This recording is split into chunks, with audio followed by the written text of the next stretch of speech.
Hi folks, I hope you guys are doing good wherever you are, and as we pray for India and those people who have been affected by the situation all around the globe, the COVID is tearing the world apart and sending us each into a closure and social distancing us, which is something that we also need to begin speaking about. But for today, there's something that I want to remind you as a person.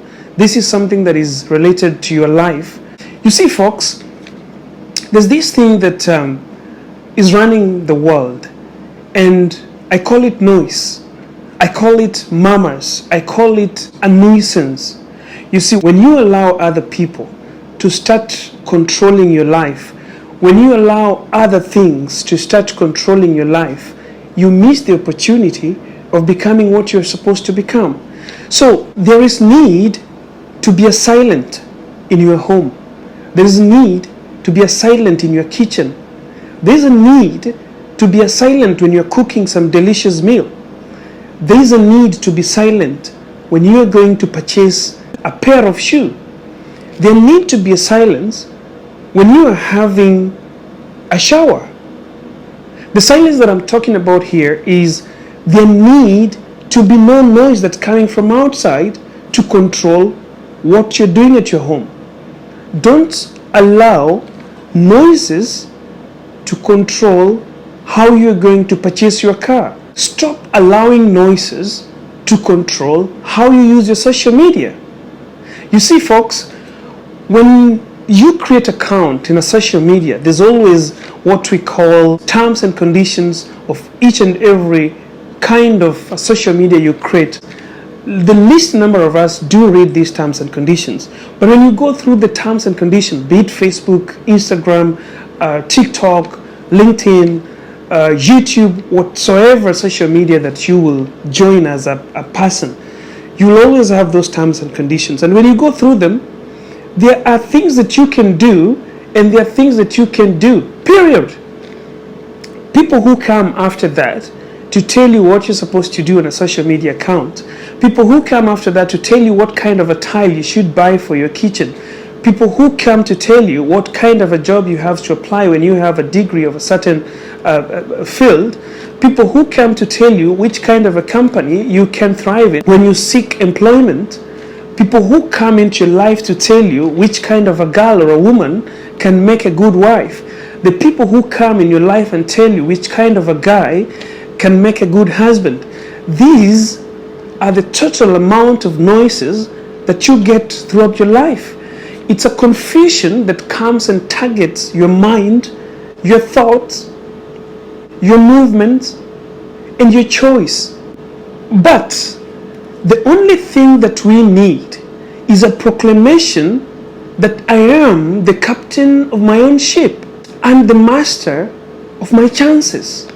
When you proclaim this, when you understand that you are the one who's controlling the ship that you are sailing on, when you understand that you are the guy who is controlling the kind of a choice you make, then you get what we call self-confidence. How do you earn your self-confidence?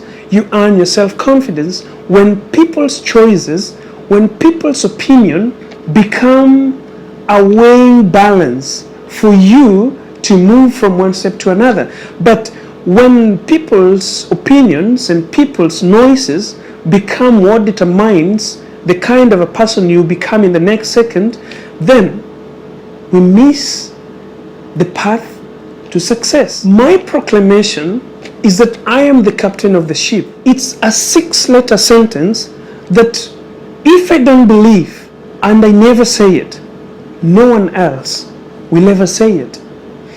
No one will ever say that I believe in you. You are the only person who can believe in yourself. So when you proclaim it and say it and believe it and live by it, you become strong. You become strong to pull the masses. You see, when I was growing up, I was that one person who could keep a smile on his face. And that smile won me a lot of things. That smile made me to do things that were unexpected of me. There are some things that we think are so minute in our lives. But these are the things that add up courage. These are the things that help us to gain courage. These are the things that allow us to have the art of believing in ourselves. You see, I want to give you a very short story about how I learned driving a car. I've shared these stories a lot because my first time to drive a car, we were transporting cement to a client.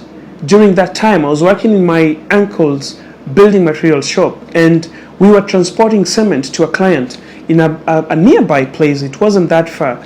So the driver who was taking me to this place with the guys that I was with that were helping me to load the cement in and out of the truck asked me on our way coming back that, "John, do you know how to drive?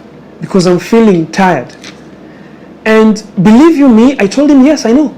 I can drive. And you have to understand that this is one guy who had never before that time turned a car wheel. So I believed, something just rose on me, and I said that yes, I can do it. Because I'm this one person who always, when I boarded a car, I used to sit either in front or so near to the driver, and I would not look outside of the car. I was always focusing my eyes on the driver and seeing what the driver is doing, because that was the magic that I was finding in a car. So when this guy asked me, and by that time I had known how to drive a motorbike, so I knew that what you have to do is to know where the first gear is and know how to balance the clutch, and then focus your mind on the road and control the steering. So what I did, I told him yes. And I alighted, I took the driver's seat and took a deep breath in and out. And after that, I engaged the gear perfectly with the clutch inside, because I was trying to bring in the idea that I use when I'm driving a motorbike into this car.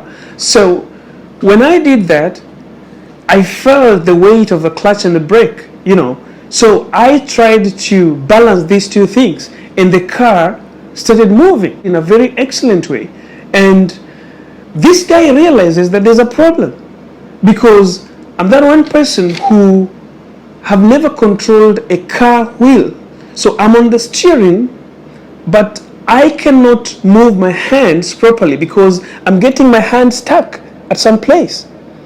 So this guy sees me and is like, "What's happening?" And he asks me that, "John, have you ever driven a car before?"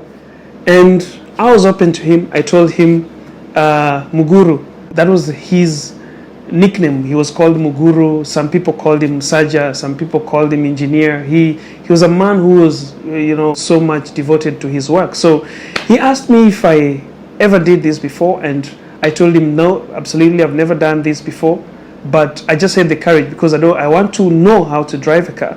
So he told me, "Good, John, I like people like you, and because you want it, so you'll have to drive us, but I'll have to tell you what to do. You don't have to cross your hands on the steering wheel. You just have to rotate it, and once it crosses the 45 degrees, leave it and pick it up with the other one, and we go. That's how to turn the wheel. And then just try to balance it at a very small turn. Don't turn it too much. We will be going to the other side of the road." So I drove that car. It was my first time, and nobody could notice that I was a first timer. And that's how I gained the courage. The second day, I took the pickup, we loaded the pickup, and we transported the cement together with him, and we transported it safely, and we came back. So just to summarize this, because it was a short talk, for us to build a self-confidence, we have to stay away from the people who tear us down. For us to build a self-confidence, we have to understand the path that we want to follow. And the one very path that you don't want to follow is a path where people are saying don'ts, people are saying nots, people are saying never. People are saying we have never seen this before. People are saying nobody has ever done this before. People are saying that this is not possible. This is not possible because this is not there. This is not possible because we don't have time. You have to stay away from people who are going to tear you down, people who are going to take your histories and bring them before you and judge you with your history. These are people that you have to avoid. And this is how to build self-confidence. Self-confidence is the way of understanding that you can do things beyond your own expectations. Self-confidence is understanding that you can do things that have never been done before. Lastly, brothers and sisters, when you understand the best way of bringing things together, the best way of accepting to breathe in, to take a moment of silence, to bring silence into your home, to close your ears to any other noise that is coming from outside, and listen to yourself internally and discuss how you can energize yourself, how you can get the power and the authority to attack an enemy that is at play. And the enemy that is at play is that something that you fear doing most. Guys, this is my time. I say it that if you want to keep the world happy, we have to keep smiling real. That is my trademark. And very soon we're gonna smile and everybody is going to smile back. We have masks masking our smiles, and we are not showing them out there to the people who need it, but we hope that God is going to restore this country. In my next video, guys, I'm going to talk about COVID-19, the vaccine, the effects, what I've felt since I took mine, and the myths that are coming within it, and the noises and all the effects that I've seen that you need also to know before you go for your jab. My name is John Gora, and if you are inspired and motivated with what you have seen here and heard here, and you think that you can achieve from it, subscribe to my channel, and don't forget to share this video as well, and keep smiling real.